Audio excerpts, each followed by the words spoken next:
अस्सलाम वालेकुम viewers, welcome back to my YouTube channel daily tips. Kumail नाम का शुमार लड़कों के नामों में होता है। कुमैल एक इस्लामी नाम है।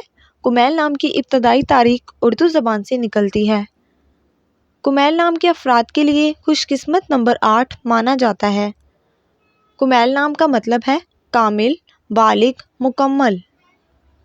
कुमैल नाम का शुमार इंटरनेट पर सबसे ज़्यादा सर्च होने वाले नामों में से होता है। खुशकिस्मती वाली धातों में हिंसों के हिसाब से तांबा शामिल है। खुशकिस्मत दिनों के हिसाब से जुम्मा और सोमवार का दिन शामिल है। कुमैल नाम के लड़कों के लिए खुशकिस्मत फतरों में मरकत शामिल है।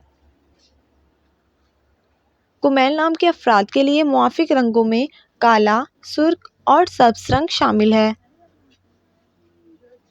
फ्रेंड्स, अगर आप अपने नाम का मतलब जानना चाहते हैं तो कमेंट बॉक्स में अपना नाम लिखें।